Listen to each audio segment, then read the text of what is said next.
I am your humble host, Niko House, back once again with another Fred Hampton Leftist. This is actually the second Fred Hampton Leftist that I've been on with in the last week or so. So glad to bring on another FHL member. Today, I'm sitting with RJ, who's you're one of the co-founders of FHL, right? Correct. One of the co-founders of FHL. I think you're the youngest member also, correct? By far, yes. By far the youngest, definitely. And as you can see, me and RJ have a lot in common. Both of our curls are popping, something we take a lot of pride in. But in all seriousness, RJ, one, thank you for coming on.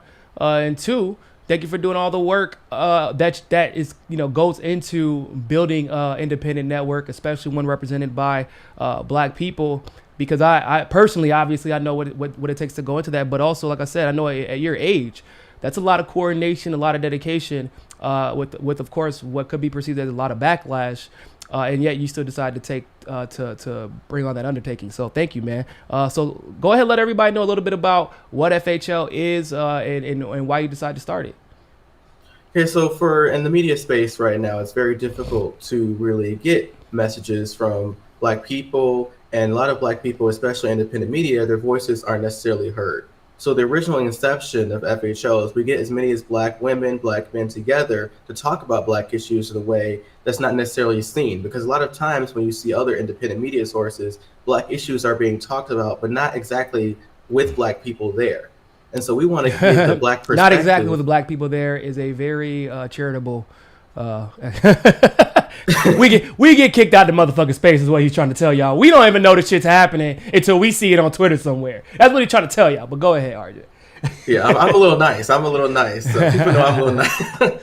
But yeah, that's kind of how we wanted to create this. And so I just want to break down all the different shows that we're doing right now. So Jackie Pohl, she's our co-host for Fred Hampton Leftist. She does a show called Nerdolitics. And her show Nerdolitics, she breaks down different nerd cultures like MCU and Marvel, and she mixes it with politics, which is a very interesting show. It's Mondays at 5 p.m. Eastern Standard Time. You should check out Nick's show.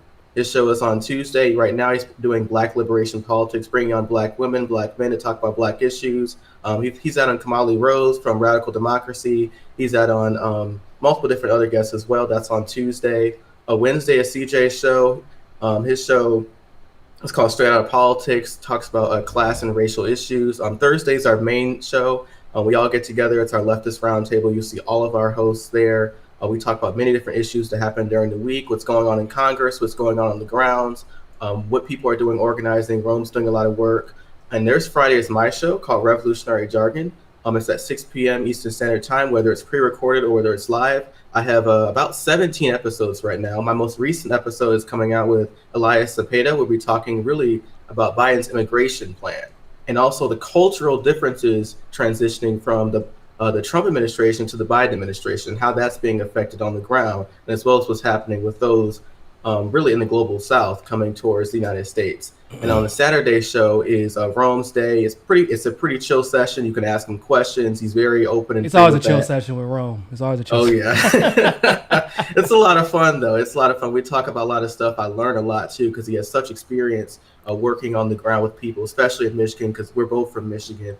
And he really does a lot of great work, feeding the homeless, clothing people, making sure people better his community, which is great. And then lastly, there's the Sunday show with JB Font. It's the JB show. His most recent episode he had with Kamali Rose as well.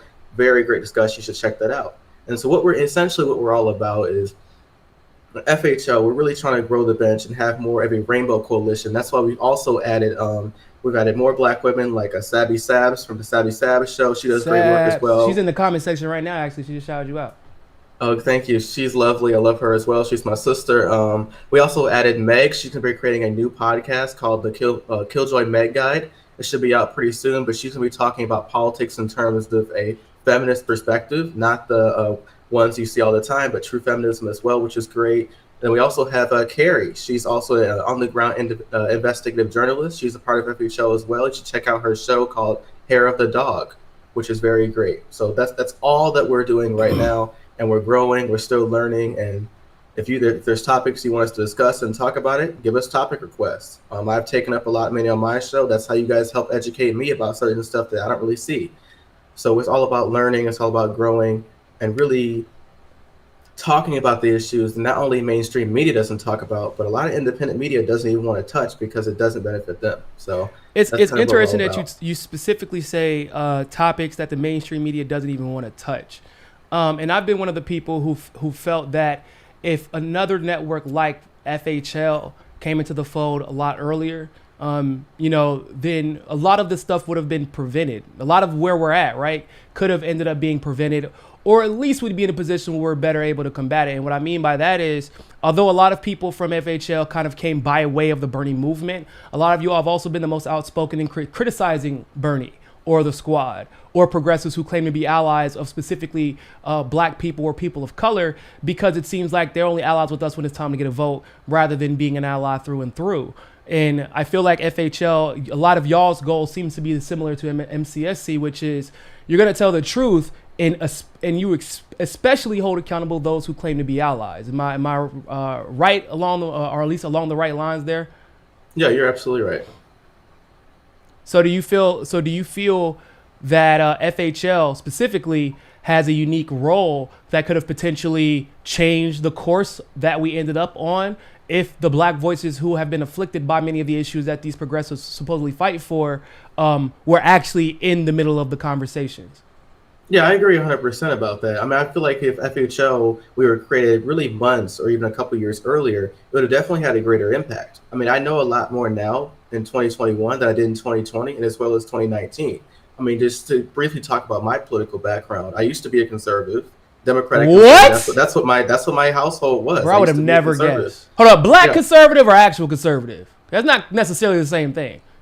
Well, okay, so I have like a mom's born in the South, dad's born in the Midwest, so one's more of a black liberal, one's more black conservative. So it's that type of dynamic I had in my household, which was difficult about certain issues. So more socially than anything.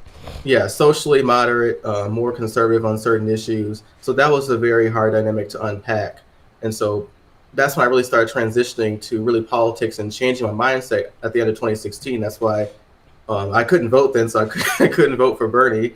But I did in 2020 because I agree with the policies. I felt that it was the best at the time. But now, back to your point about how FHL and the mindset could have changed the course of that race, I believe having us around telling the truth, actually pushing Bernie to be better at certain issues and not have a hard-on for Joe Biden, maybe things would be a lot better. Because in the end, like, Bernie would start, I agree. I agree about this policy, but it's my good friend Joe. And it's like, no, fuck you and your friend Joe. How about you actually do the shit that we actually said will help you win? And so in the end, like, yes, there's plenty of other issues that Bernie is pretty weak on a lot of times. Like, I feel like Bernie was one of them. Kind of threw Nina under the bus in that regard.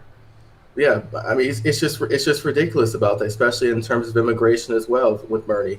And Bernie himself, it seems like at times he puts his own personal feelings towards Joe Biden ahead of the movement at many different times. Like, for instance, in those debates, especially the final debate, when it's just him and Joe, all of mainstream media knows it's a knockout punch.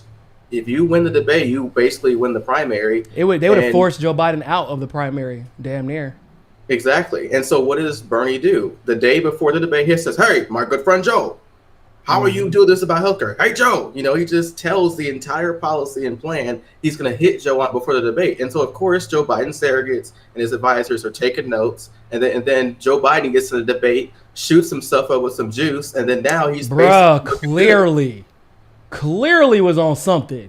Yeah, and every time he was challenged by Bernie, what did Joe Biden do? He smiled with pearly white dentures, and all the boomers just said, look, we got our guy. And so I just believe that if Bernie listened to really more of his surrogates more and really went down and for the movement and died for it, it would have been a lot more beneficial than really essentially falling in line with the establishment, because he should have learned what happened in 2016. Like, Hurley was like, okay, thanks, we need your votes, we don't need you. But he should have been smarter this time around and actually doing something for the movement to better it. And because the reason why I say that is because the squad and other progressives, they all follow Bernie. So whatever Bernie does at the top, they fall in line for him to do. More or less, yeah. I would say AOC went a little rogue a little bit earlier than what most people give credit for. But yeah, for the most part, at least when it comes down to it, like, we all knew AOC was going to endorse Bernie. What I'm specifically talking about is in the sense of, like, the policy agreement. So it was like a Politico article that came out and said that if we in the Senate get Bernie to agree on what we want, we know those in the House will back down. So it's not like essentially they'll actually. So that's kind of what I'm referring to, and that's 100%. Like, yeah, that's like 100% with the must pass bills that even like those like David Sirota, those like Ryan Grimber, whatever you feel about them is different. But even they've said that when you have must pass bills, even the blue dogs, when they want something, you must stand up for it and refuse to give your vote in order to get what you want. And so what they would do is they go to Bernie, because that's Joe's good friend. Mm-hmm. Bernie would find something that he would want, the establishment will give it to him, and he knows that the House members will stand down begrudgingly. They may still vocal their disapproval, which they do all the time on Twitter. That's why they get nicknamed the Tweet Squad on occasion, actually multiple times. I was saying now it's like that is the standard we expect from them, unfortunately.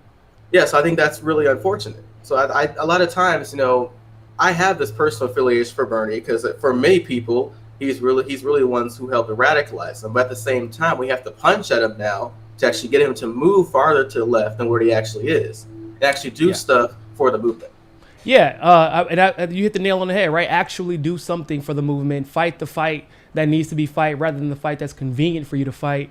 Because as it currently stands, from an objective lens, if I wasn't from this country nor involved in what he started in 2016, what it looks like is that you've only profited from this movement. You haven't been hurt at all, but the left it's splintered, right? It's in tatters because the fights that should have been a no-brainer to jump in, he did the opposite of what a lot of people expected from him. Now, people like Chris Hedges did see this in advance.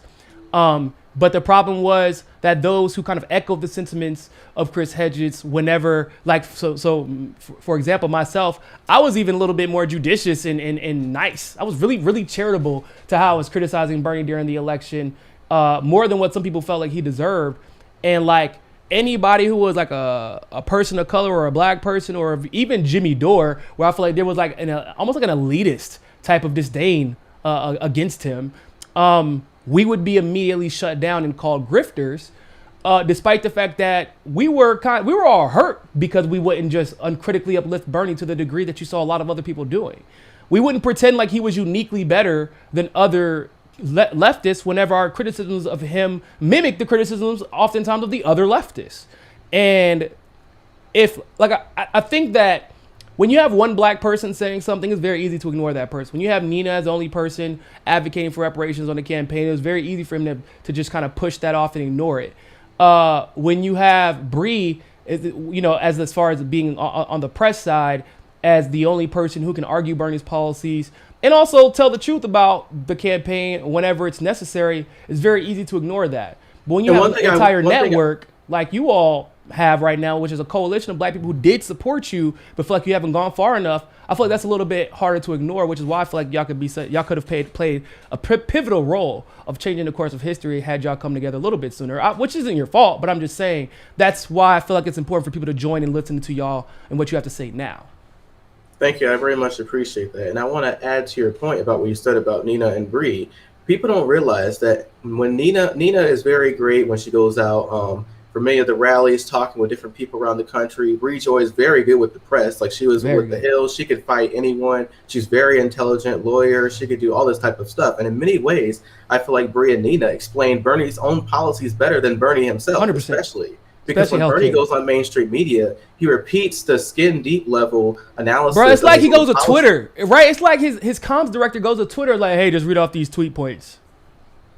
Right, exactly. And I think that, and at the times, like, for instance, like when Bernie was asked about like his Medicare fraud plan, like how are you going to pay for it all the time? Oh my God.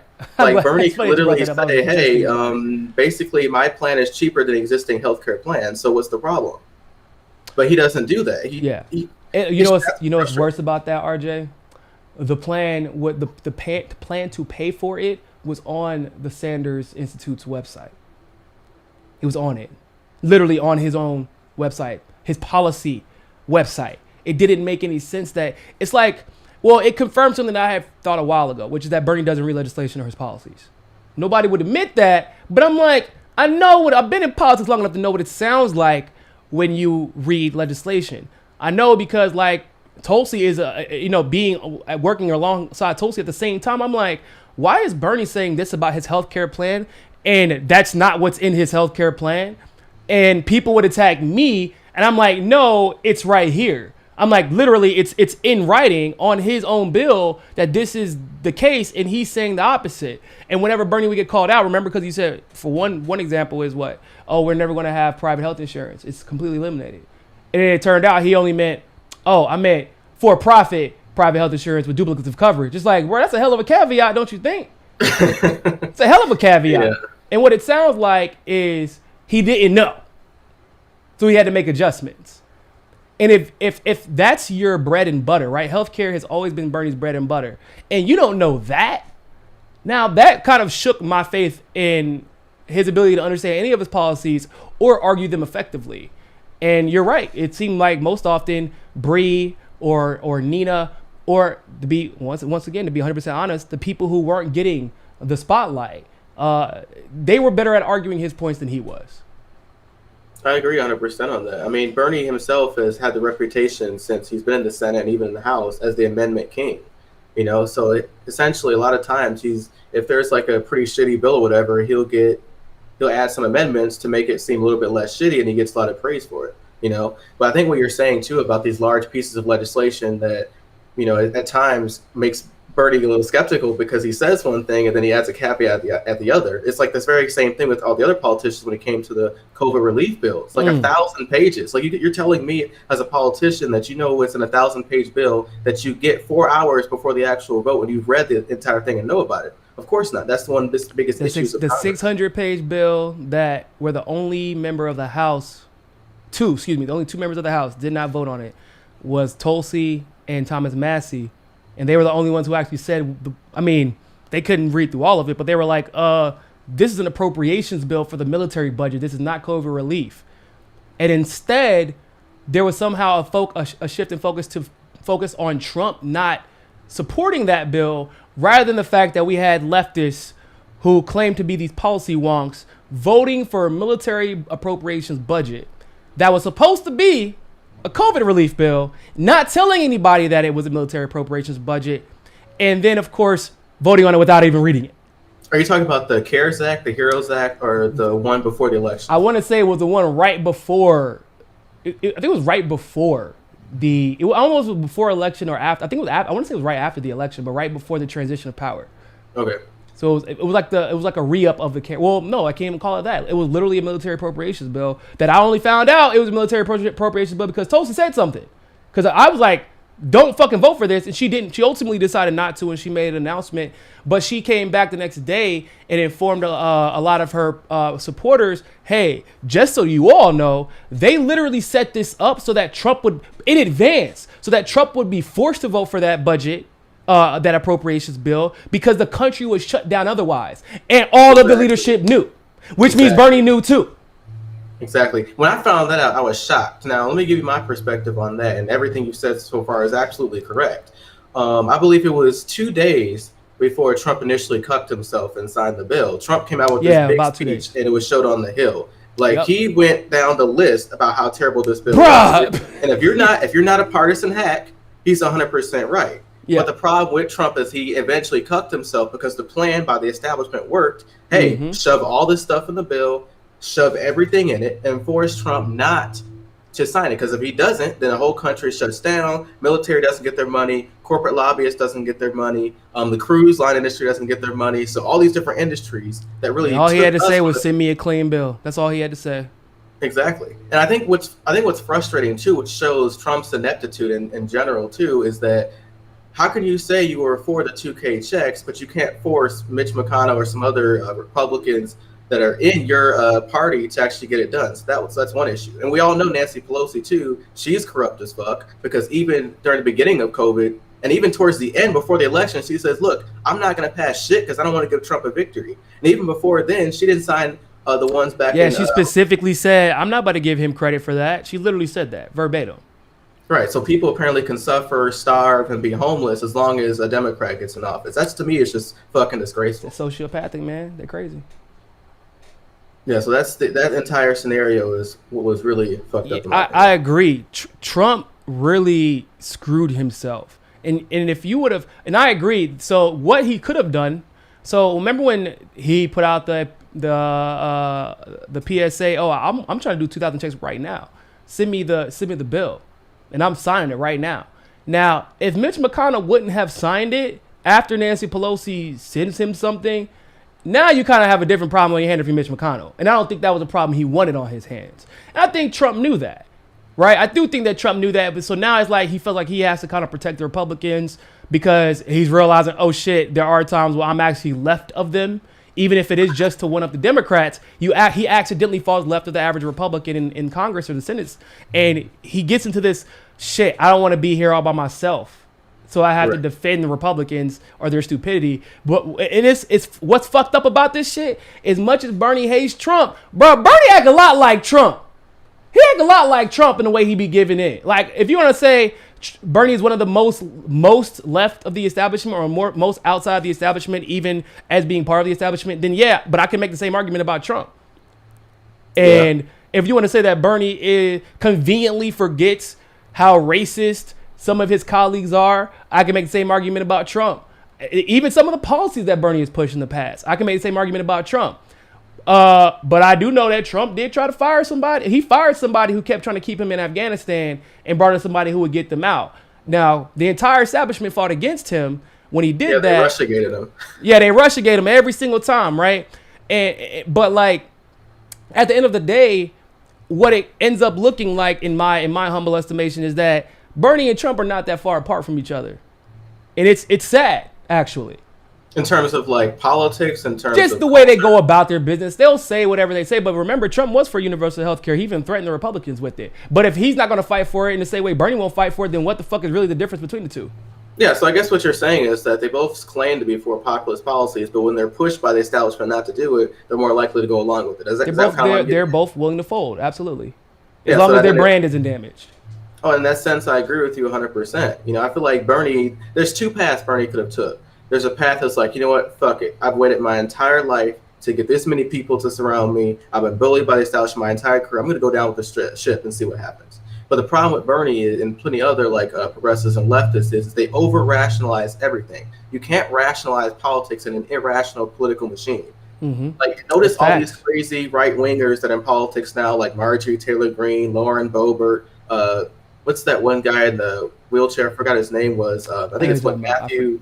I know you're talking about. I try not to worry about those idiots, but yes. Yeah, but the reason why I brought him up is because they say crazy shit and they do crazy shit, and it scares the shit out of the political machine. I feel like at times we're a little bit too rational as leftists, especially the left politicians. You're correct. I agree. Yeah, they over-rationalize. And irrational at the same fucking time. It makes no sense. Yeah, that is true. And it's like, okay, so like, the rules in terms of Congress has really changed since the 90s. You know, pre-1990, all the power in terms of Congress was in the committee chairs. So that's why back then, like, okay, if I want to become a committee chair and put a bill on the floor whenever I want, I got to go up the ladder. You know, I can be controversial, but I still have to play to the party leadership. And essentially the role of the party leader, like a House Speaker or Senate Majority Leader, was to make sure that they're liked by all the committee chairs. That's changed since the 90s, since the DLC conference. After the Clintons got elected. So now all the power has been consolidated into the Speaker of the House and the Senate Majority Leader. So this notion that the leftists, the politicians like AOC, the Squad, can somehow work themselves up the ladder would be false. You know, the reason why Bernie has gotten there is because it took him 30 years in the Senate to become budget chair. And even since then, when he put down the $15 minimum wage bill alone, it still got crushed by the establishment. You know, and even look at AOC. She wanted to get some committee assignment, right? Yeah, and her own peers voted against her. So it's like being nice with. And you forgot the most important part and the best part. And the one who voted against Nancy Pelosi the last time ended up getting the position. Right. Doing that showed some fucking backbone. Exactly. That's what's crazy. You know, and it's just disappointing. Disappointing at the least, but it's angry. It's difficult. Difficult is the nicest way to put it. Yeah, you're right, man. Once again, it's not for nothing, but you gotta wonder, is the lack of balance within Bernie's movement, is that causing a lot of the missteps? Well, because it's not just because, to be honest, like, not for nothing, I know a lot of these motherfuckers are not like innocently naive. I used to believe that. I really did. And then I started seeing the patterns, right? And I started seeing the people who were being purposely left out of the conversations, and the people who would be thrown under the bus when everything was said and done. And you know, how some people, for example, they would come after me or someone on the MCSC network and say how wrong we are, and that was what their disdain for us was supposedly foundationalized in. And then you got to turn around and be like, okay, well, we were right about Bernie. Okay, we were right about Warren. We were right about how horrible Biden would be in comparison to Trump, because he's just going to, everything that they wanted Trump to do, he's just going to accelerate. I mean, we were right about almost every single quote unquote neo-progressive personality. We were right about TYT. And then those same people, though, who disliked us because we were supposedly wrong about all those things, were right. And yet those people still don't like us. So then it comes down to, okay, was it really ever about the politics? Yeah, I think right now what's weird on the left is like there's a lot of people that hate each other personally and not politically. Exactly. Exactly. That's the biggest issue. Like, I've watched her coverage. I've watched you. I've watched Misty. I've watched Franco. You guys are great. You guys have all had me on your show now. And I was watching you specifically because I tuned into your show after Bernie won Nevada, and then really, actually, even before then, during the entire 2020 election. Well, I think I've seen you in the chats during the 2020 election. Yeah, like I've seen you break down Elizabeth Warren, like bashing TYT for somehow saying we have to support Liz Warren, the same person who screwed over Bernie in 2020. That was dumb. You've broken down Bernie and being very critical and at times accurate and very accurate. And so I believe our politics right now is being devolved into hating personalities, not really policies. Like, that's why on my show, I bring on anyone to talk about any specific policies. And most of the time when people come on my show, they correct me about stuff. And I don't get personal because I want to learn. You know, that's just how I feel. That's ideal, right? You want to have people on that teach you something new. And you can't do that if you're only ever bringing somebody on that you always agree with. Because we have enough circle jerks in the left. We don't need any more. I promise y'all. Like, and I'll give you the best example I could think of. So I told people back in the day after that, I don't know if you remember when Bernie went on to The View. And Meghan McCain posed a very reasonable question, which is, Tulsi sacrificed her entire career to defend you. Like, just to explain, hey, the way that he's being treated during these debates is not fair, and I'm not going to be a part of a corrupt system. She said, isn't it more than fair for her to ask for you to do the same or expect the same out of you? You don't even got to quit anything at the time. You just got to just speak out. And when he said, well, you know, everybody can't be on the debate stage and they have to cut people out of the conversation somehow. And I'm bruh, what the fuck did you just say? And I thought to myself, because I have friends in real life that I didn't get through politics. If someone is willing to throw their friend under the bus, a friend that they've known for years, a friend who has already sacrificed a lot for them in their personal career, if they're willing to throw that person under the bus, then us, the people who Bernie doesn't even know our fucking names, we're screwed. I hope y'all know this. And people swore that I was being divisive when I was merely trying to explain people the writing on the wall.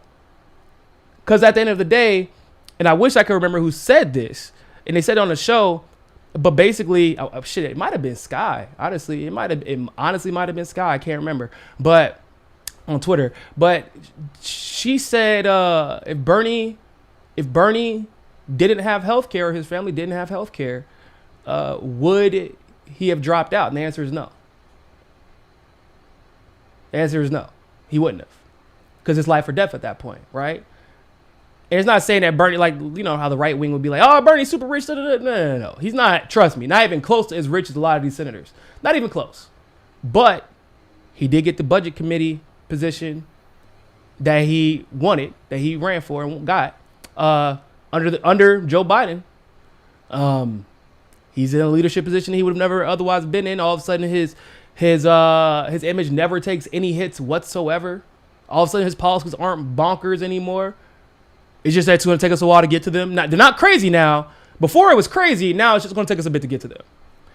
And so whenever I was explaining to people the writing on the wall, everybody will point to Tulsi, whatever personal vendetta they had against her, me, whatever personal vendetta they had against me, or just rely on the not even the reality of Bernie, but really who they've created, this image they've created, this fantasy world of Bernie that they've been leaning on because their brands and their friendships and their cliques and their followers are dependent on it.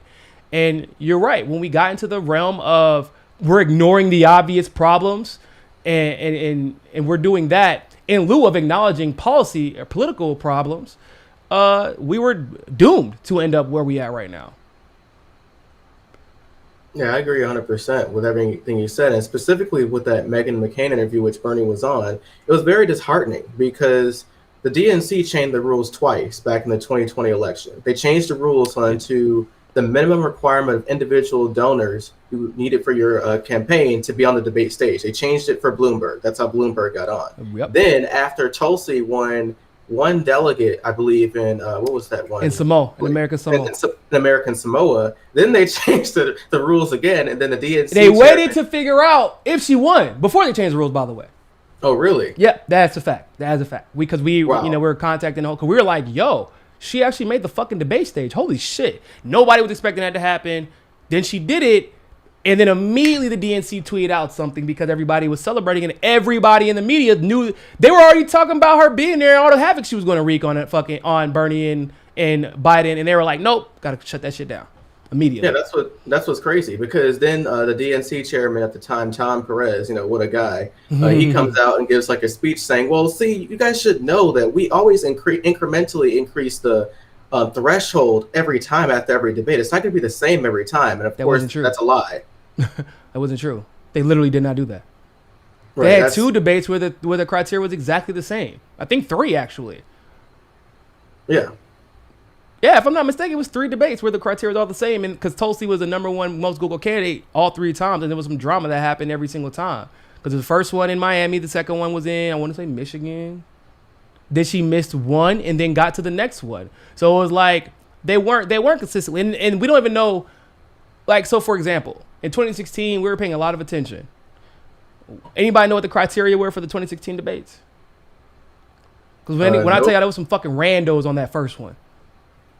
I'm going to be perfectly honest with you. I don't, because I didn't know that there were debates happening in 2016 because they didn't put it in prime time. Like they would do, like the DNC did some weird shit. They would put like a Democratic debate on at 3 p.m. Eastern Standard Time, which everyone's at work. So or like 11 who the fuck's gonna see that? Or 10 on a Sunday. Right. So it was just blatantly obvious they wanted to hide Hillary so that the mainstream media gets the taping of the debates so then they could spin it and say how great job Hillary was doing. Evidently, it didn't work for a long time because Bernie was still winning primary races everywhere. Yep.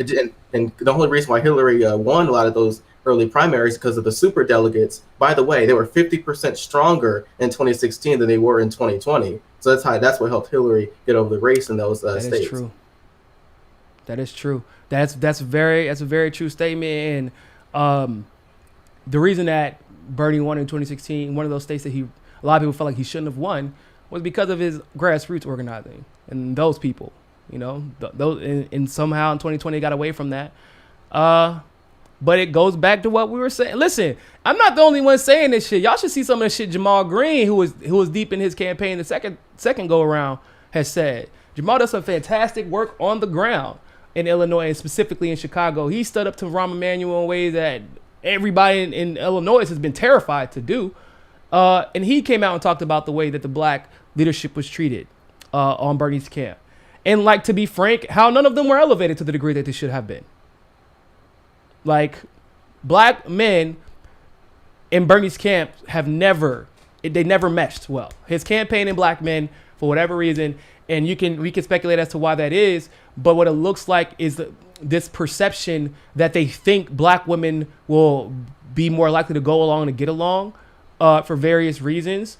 And there's a little cute, a good enough reason for me to believe that's why they selected Bree, thinking that she wasn't going to turn up the way she did after the camp, right? They weren't expecting that. I don't know why they weren't expecting that, because for all intents and purposes, if you would look at Bree's Twitter and my Twitter from, the 3 years before they started their campaign again, bro, it looks almost identical. She endorsed Jill Stein. I was a surrogate for Jill Stein. Like, we were both indie journalists, relatively similar beliefs. And they really thought that Bree was going to be on some punk shit when she got done. I couldn't believe it. I'm like, y'all motherfuckers about to be in for a surprise. If I know Bree as well as I think I do, she about to blast y'all. Yeah, but the thing is that plenty of these are people like Bree and like Nina that were on that campaign. They were for the policies. They didn't just do it because they had a personal affiliation for Bernie Sanders. They didn't do it because they said, oh, well, we'll try the progressive policies. Then if we lose in the primary, then we'll go with the DNC establishment candidate just to defeat a Republican. They're not about that, you know.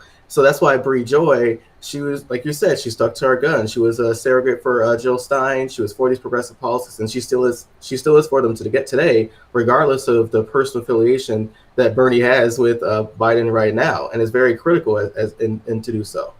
Yeah, and that's why he dismissed her when they said, "Well, what do you think about Bree? You know, not supporting Biden?" In the comments that she had previously made on the Hill after leaving the campaign. For them to be like, excuse me, specifically Bernie to say, oh, well, she's not on his campaign anymore. That is how you speak of the person who was your national press secretary? That's how you talk about her? She's not on the campaign anymore? You could have, bro, you know how much you could have, hey, you know, although we may disagree that Biden is the conduit to see these policies pushed through, I'm still going to work my hardest to get these policies passed by working within the Biden administration. Bree's, it's up to Joe Biden and his administration to earn Bree's vote. And I respect her and appreciate everything she did for this campaign. That's all he had to fucking say. But the dismissive nature of his words, it let me know everything I need to know about Bernie as a person, as far as his loyalty or lack thereof is concerned. And it's sad, but all I know is you don't treat Joe Biden like that. And everybody trying to figure out why they call Bernie sexist.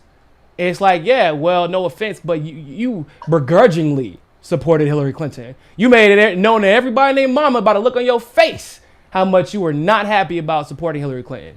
But Joe Biden, you were enthusiastically going out there and campaigning for him. That's your good friend. Hillary Clinton never been my good friend, Miss Clinton.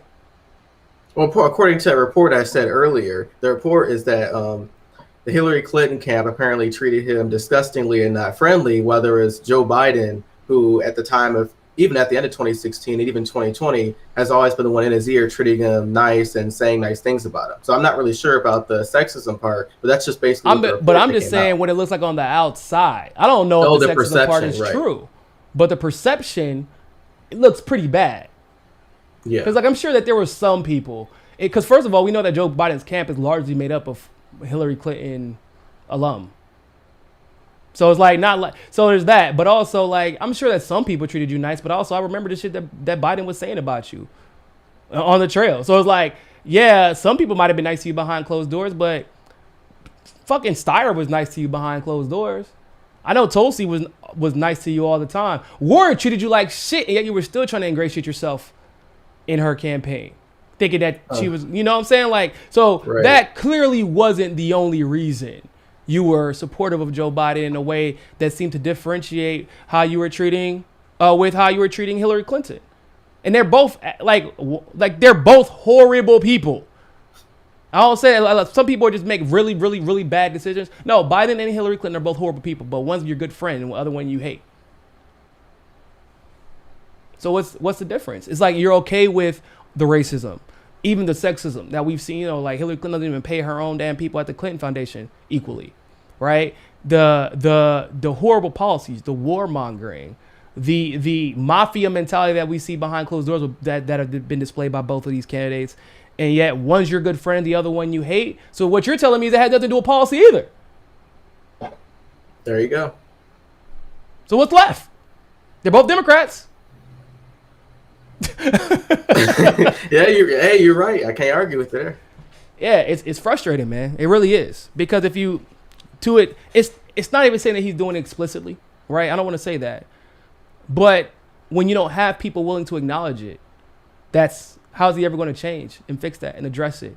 And then on top of that, if minorities like us who know what this behavior looks like, because we've worked in corporate environments, we've been in like environments of academia where you're treated inherently different than your white, coworkers or like, because I was at UNC, and so the odds of us having a TA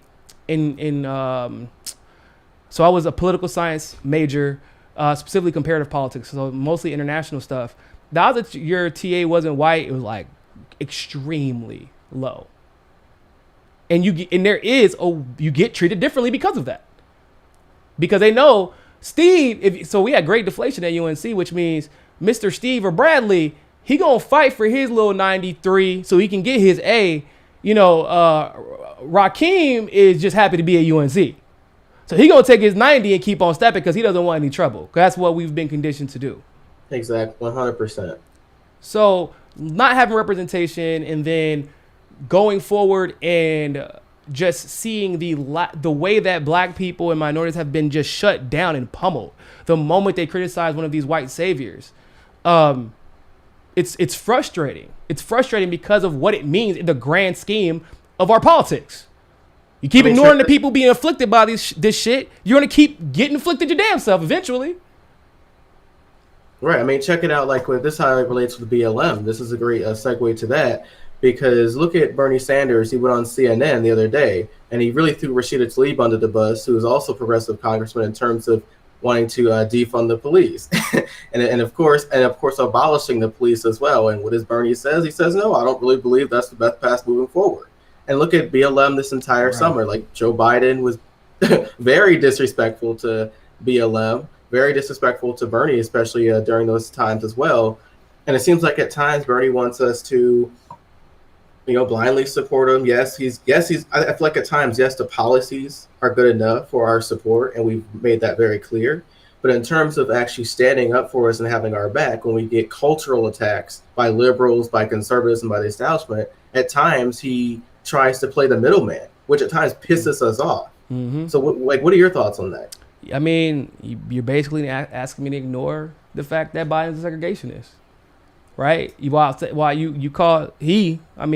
Trump, most racist. He went through the laundry list, and that laundry list, by the time he would get to the end of it, if he didn't say Trump, I'm like, hold on, but I thought he was endorsing Biden. I'm so confused. And he was like, yeah, that's why we got to support Joe Biden. I'm like, so I'm supposed to vote against my interest because Trump is a racist, and the person I'm supposed to vote for is the segregationist for no other reason than he's your friend? And he's a good person, apparently. He's decent. He's decent. That's what good, decent man, whatever and like, what does decent mean now, right? By the standards that have already been set by this country. And like, if you're not giving me reasons why I should vote against Trump or vote for Biden, you're telling me why I shouldn't believe shit that comes out of your mouth at that point. That's the only thing I would get from that. Like, okay, shit. Well, I guess I'm really not listening to Bernie now, because if he thinks I'm ignore, like, it's always minorities, whether it be black people, whether it be indigenous people, whether it be Latinos who are from Central and South America. Like, we always just got to get the fuck over our shit, right? The shit is still happening. Like, the '94 crime bill is still here. It's still here. Hasn't changed. It's how it works, actually. We're supposed to ignore that. We're supposed to ignore the fact that a bunch of Ferguson protesters are just disappeared and it has not been reconciled. We don't know where they're at, and some of them are even being found dead now. Like, we're supposed to ignore the fact that when everybody was screaming, defund the police, he was like, oh, or better option, hear me out. How about we make a cop the VP instead? I think that would be, the middle ground, right? Like, we're supposed to just ignore all of this shit. Or even the fact that, like, Bernie himself, he lied about why he supported the '94 crime bill. He was saying it was because of the Violence Against Women's Act. He's full of shit. And go look at his press conferences. He was saying the same exact shit as Hillary Clinton. The exact same shit. And we're supposed to just keep ignoring and keep ignoring and keep ignoring until what? Until what? Like, I'm genuinely confused. Until now, all of y'all feel it. We were trying to tell y'all motherfuckers, like, y'all know whatever happens to black people, whatever happens to indigenous people, whatever happens to whoever, it's coming for you. And I agree. So maybe I should just start listening when we speak up.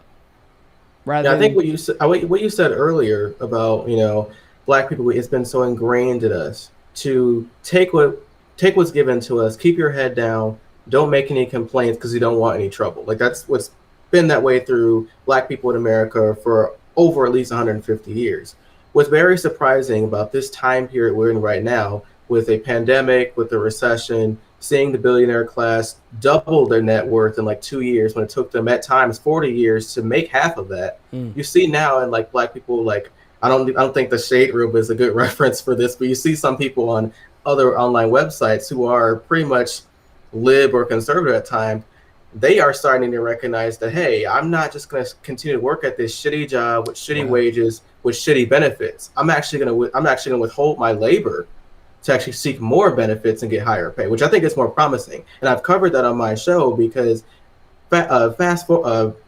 rewind to 2009 recession. That mentality for Black people back then is like, hey, as long as I have a job, I'll take pay cuts as long as I keep my benefits. But we've seen even towards the end of the second term of Obama, the terms of the pay coming back up towards working class people, it was very stagnant. While inflation was increasing, the cost of commodities were increasing as well. Like, I'm from Michigan, so I see every day the UAW, which is the United Auto Workers Union, was battling the big three, GM, Chrysler, and Ford, having strikes, and they were fighting each other every week to increase wages because the big three promised the UAW, the workers there that have a union, that, hey, after the recession is over, listen to us. We'll pay you guys back. We'll increase your wages. And they never did until they all struck and protested. Yep. And so I feel like that type of energy is transitioning right back now into 2020. My biggest fear is that, yes, it's great that you see a lot of people. You see a lot of signs right now. Workers are just quitting the fast food joints. The entire crews that they have to put out signs saying that people are refusing to work here. If you want us here, help us advocate for higher wages. My biggest fear is that if we as leftists don't consolidate that type of energy and bring it more in a constructive path moving forward in terms of policy, in terms of putting them in the movement, you could lose that potential energy. Yep. Because look what we're going through right now. Of course, the Dems are going to cuck themselves. They always do. It's been that way since Bill Clinton. They win the election, they lose the House and Senate next 6 years. Same thing happened to Obama. It's going to happen to Obama. 6 would be ideal for them at this point. They'd be lucky if they keep that shit next year. Yeah, so what I'm struggling with right now is how can we consolidate that energy into something more constructive to do things not necessarily in more of an electoral politics such a scenario, but to do it more grassroots so we can push the establishment, regardless of political policy, party, to do things for working class people. So that's what I'm struggling with. Yeah, I mean, you got a lot of events. So MCSC, most of us have been activists and organizers and are still actively doing so. And we're in the same camp where direct action has to take place. Everybody has to do what they can in their capacity, but I would even say that some people have to do more than their capacity. Some people are going to have to make sacrifices, and I see people on this network who do it every single day. And that's how I know it's possible. And when we finally get people to start paying attention to those on the ground, rather than talking heads who just kind of hide behind their camera or pontificate from behind their camera, telling you everything that those people on the ground are doing wrong, but never offering any solutions to the contrary. Once we finally start getting people to listen to those on the ground, that's when we'll start seeing the change that we need. Because like at the end of the day, how the fuck can you know what the hell to do or what's going on or what problems are actually happening versus what solutions we should be doing unless you're actually talking to people? And I can tell you for a fact, I know a lot of these people don't talk to anybody. They talk to their little, like I said, their little neo-progressive circle jerk of people who already agree with them, of people who have similar experiences as them, and then they expect to be able to relate to those who are on the ground and offer them solutions or represent them behind the camera. And it's just like, it doesn't make any sense. Yeah, to be perfectly honest, before I really became a leftist, and I am now, I'm the farthest left in my entire family, like even extended family. Like I never talked to anyone who is an actual leftist before the last year and a half. Like it's my family is full of liberals and conservatives, all Southern Democrats. So you know how that how that is. Yep. So it's very difficult to talk to them about things like telling my parents about what's happening with these COVID relief bills, how Joe Biden is just as racist as Trump. It's hard to unpack. Now, when you talk to liberals, they're going to be like, I believe this way. You can't change my mind. Essentially, fuck off, leave me alone. While it's with conservatives at times, it may take a while, but they're like, hey, I see what's going on right now. This is some pretty fucked up shit. So like I have some friends who are conservatives and I could talk to them about certain issues. And I'm like, hey, look, the top 1% is crushing us. They're the ones that are crushing your small business, not BLM, not Antifa, all these other organizations. And we have to fight them. And look what happened to the COVID relief bills, how the PPP loans were being soaked up by the Lakers organization, many other big or even the fact that the grants were being given to the corporations while the loans were being given to small businesses. Exactly. That's what's fucked up right there. And so when you explain that to really conservatives in that way, that's something they can understand. While I feel like liberals at times, we have to constantly baby them, hold their hand, make the message more clear for them to understand, which it takes too fucking long. It can't. And look, I can say it takes like a whole election cycle, bro. A lot of those take like a whole election cycle for them to finally be like, oh, maybe you're right about some of this stuff. Oh, like it just took liberals this long to realize that why Chuck Schumer can't rally the troops for anything in the Senate. It's like Chuck Schumer is a figurehead. Like he has no essential Always power. And the reason why I can bash liberals and conservatives, because look, I've been every ideology: conservative, liberal, libertarian, Dem soc, socialist, communist. Damn, bro, you did a lot by the time you were 21. Shit. Yeah, so I've taken the path, so I understand how everyone thinks, and I think that's essential in the left, because I think a lot of times, if you do skip steps, you kind of do not understand where some people are, and it makes it difficult to have those different types of conversations. Because if you can understand where someone was, you can know where they could be. That's facts. That's 100% true. I used to be more libertarian because I did debate in high school, and everybody who does debate is libertarian because you think you know everything, but you haven't lived real life. So like the stats aren't really meshing with reality. And then when you finally do live your life and have context and you have experiences, it really it changes the way you see it. When people try to tell me, like I used to be very, very much so for gun control. I was very pro gun control, or at least reasonable gun, what they would call reasonable gun laws. And then I've evolved. I'm like, after I learned my own history, right? I learned black history. I'm like, bitch, if you want a tank in your backyard, you can afford it. Hey, strap up. Like, dude, like I'm telling you, like I used to be a Beto stan in my lib days. Like I used to be like, hell yes, we'll take away your guns. Like I was pro Beto, like I was pro gun control, pro safe spaces or whatever. And as I evolved, I'm like, why are we giving the crazy animal more time to shoot everybody else up when you could literally stop him if you have an armed public? Yeah. Why are we allowing the establishment to take away guns from black people to protect ourselves like Reagan did in the 70s when he was governor of California, specifically with the Black Panthers Party? So that's why knowing your history as a leftist, especially American history, because the game stays the same, the players change. Yeah. And so, yes, the game evolves too, but it just gets even trickier into how they deceive you. So that's why knowing your history is important. Yep. If you would listen to conservatives and Democrats alike, you would think that this whole anti-gun movement started with the Democrats, right? Or at least the modern day Democrats. And no, we're like you just said, Reagan was the one that stripped black people and everybody really in general of their guns in California. And yet he gets uplifted as some type of conservative deity. So it's like, once you learn your history, you start to see how they will manipulate certain things because of your limited vantage point, potentially, and limited experiences from now, as compared to what actually happened, right? And that's what it's important once again to have networks like FHL and MCSC and those who are kind of working. I know they don't get a lot of credit, and maybe smaller channels that are doing the ugly, boring breakdowns for white progressives to steal and not give credit to, but that's not the here nor there. But seriousness, shout out to all of y'all doing the real journalism, doing the real research, looking into your history, and just kind of telling the objective truth, regardless of what side that they may try to put you on. Because, like I say, I know I call myself a leftist, but it's mostly because people are trying to figure out like what way I lean. But at the end of the day, I'm an independent. If you want to fucking know, then ask me. And like judge it by the merits of whatever the hell I'm saying. Don't judge it based off of, oh, well, this is like being pro-guns is traditionally a leftist thing. No, motherfucker, pro-guns, not for nothing, but like white people been talking about how pro-gun black people are for this whole goddamn, like, for my entire lifetime. Like, oh man, what about the guns in Chicago? We ain't got to tell y'all we pro-gun. We been pro-gun. Now, they ain't been necessarily used in the right way. That's neither here nor there.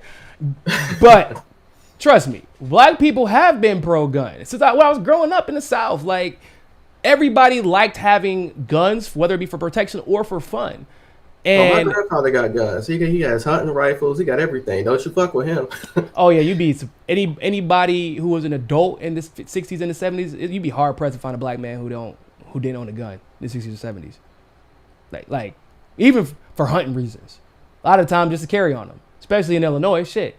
So yeah, man, you gotta learn your history, bro. Speaking of which, let everybody know where they can find you at on for the Fred Hampton Leftist Network, and also of course your Twitter account.